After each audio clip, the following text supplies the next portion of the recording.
Olha, por favor, não perde essa história agora. Está preso nos Estados Unidos o brasileiro acusado de assumir a identidade de uma criança morta. Ele viveu como cidadão norte-americano por quase 25 anos. Durante todo esse tempo, acredite, trabalhou com nome falso, numa gigante da aviação e ainda circulou por vários países. Em depoimento exclusivo ao Domingo Espetacular, um colega de trabalho contou detalhes sobre como eles se conheceram e a surpresa ao descobrir a falsa identidade do comissário de bordo. Se for condenado, Ricardo César Guedes pode pegar até 20 anos de prisão. Ele se apresentava como Eric Ladd.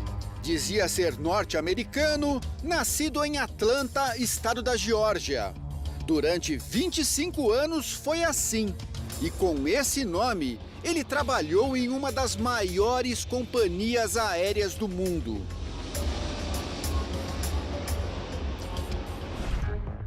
Mas, segundo o governo americano, o homem que se passava por Eric Ladd, na verdade, é Ricardo César Guedes, brasileiro, nascido em São Paulo. Ele foi preso, acusado de assumir a identidade de uma criança americana já morta, William Erickson Ladd. O menino foi vítima de um acidente de carro em 1979, quando tinha apenas 4 anos de idade. Eu, quando fui promotor em Nova York, passei 6 anos lá como promotor e tínhamos muitos casos de roubo de identidade. Investiguei vários desses casos e é uma coisa que acontece, sim, com frequência, especialmente no contexto da imigração ilegal. Com a identidade falsa, Ricardo tirou o passaporte nos Estados Unidos e fez carreira na aviação. Lito Souza trabalhou como mecânico na mesma empresa aérea e contou com exclusividade ao Domingo Espetacular como eles se conheceram. Bom, o Eric entrou em contato comigo pelo e-mail da empresa. Ele me disse que era comissário de bordo há muito tempo e que assistia muito o meu canal no YouTube e que gostaria de me conhecer pessoalmente.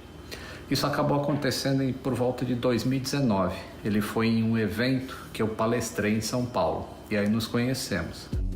Lito lembra que o amigo que se apresentava como Eric costumava participar de eventos e festas da aviação e era sempre gentil com os colegas. Ele era uma pessoa muito educada, muito cortês, trouxe bombons em forma de avião, feitos à mão por ele mesmo. Nós éramos colegas de profissão, por causa da aviação.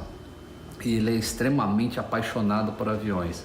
Mas nós nunca chegamos a ser amigos próximos, tirando o fato de que ele também morava em outro país. Um dos encontros foi um jantar na casa de Lito, aqui no Brasil.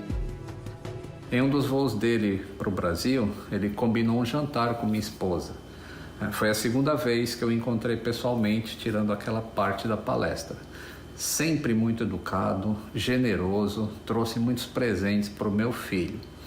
E a conversa durante o jantar se deu sobre temas da aviação e suas histórias. Nós não entramos em particularidades de família nem nada, porque eu não me sentia íntimo ainda. A notícia da identidade falsa surpreendeu os amigos brasileiros.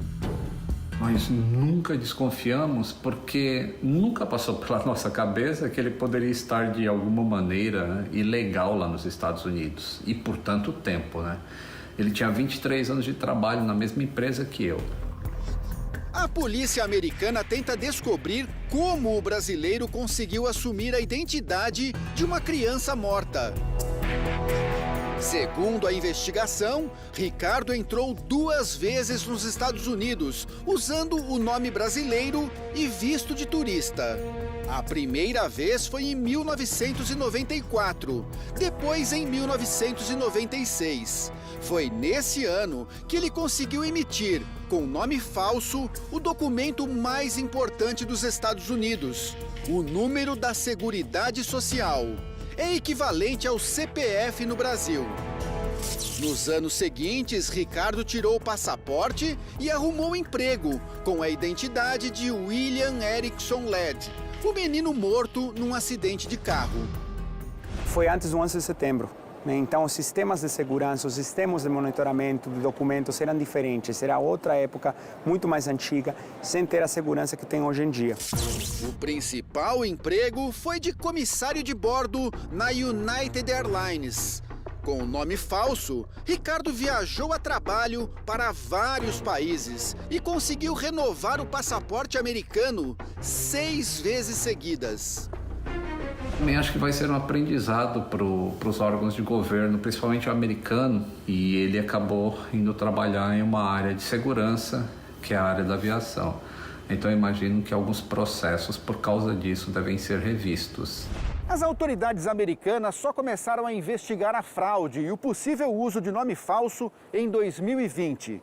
Foi quando o comissário de bordo entrou com um pedido para incluir o sobrenome do marido nos documentos. Ele queria que o companheiro, que também é brasileiro, conseguisse o visto de permanência nos Estados Unidos, o chamado Green Card. Ao pesquisar a documentação do comissário, os funcionários do governo americano estranharam o fato da Seguridade Social dele ter sido emitida quando já era adulto. Como nos Estados Unidos, os certidões, os registros vitais, nascimento, morte, etc., estão a um nível estadual, talvez a pessoa que aproveitou isso estava tirando vantagem das diversidades de estados e que um não se tenha comunicado com o outro, que acontecia lá nos anos 90. Hoje isso é muito mais difícil de fazer. Durante mais de um ano, a movimentação pelos aeroportos e os passos de Eric foram acompanhados pela polícia. Até que uma pista chamou a atenção para o Brasil. Pelas redes sociais, a polícia americana identificou uma mulher no Brasil que parecia ser a mãe de Ricardo e descobriu que ela tinha um filho da mesma idade do comissário de bordo. Com a ajuda do governo brasileiro, os investigadores conseguiram as impressões digitais do filho dessa mulher e compararam com as do homem que se apresentava como William Erickson Led. Elas eram exatamente iguais. A família do verdadeiro William Erickson confirmou que o menino tinha morrido em 79 e disse não conhecer o homem que se passava por ele. Ricardo César Guedes foi preso em setembro do ano passado, no aeroporto de Houston. O marido deve perder a autorização para viver nos Estados Unidos por ter se casado com um falso cidadão americano.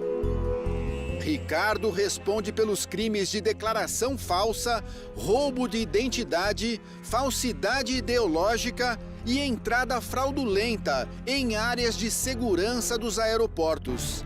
Segundo a imprensa americana, o julgamento está marcado para o dia 18 de abril. O máximo poderia exceder 20 anos, mas duvido que seja tão longa, porque, por outro lado, que a defesa vai argumentar aqui? A defesa vai argumentar, putz, foi uma pessoa que nunca fez nada errado. Eu acho que ele vai cumprir a pena nos Estados Unidos, seja qual for, com certeza, e após finalizar a pena, seria deportado, a menos que ele tivesse alguma outra base para alegar que tem o direito a ficar nos Estados Unidos. Nós procuramos a defesa de Ricardo, mas não obtivemos resposta. Também entramos em contato com a família aqui no Brasil, que preferiu não se pronunciar. Olha, a gente da família não vai falar nada sobre isso, tá?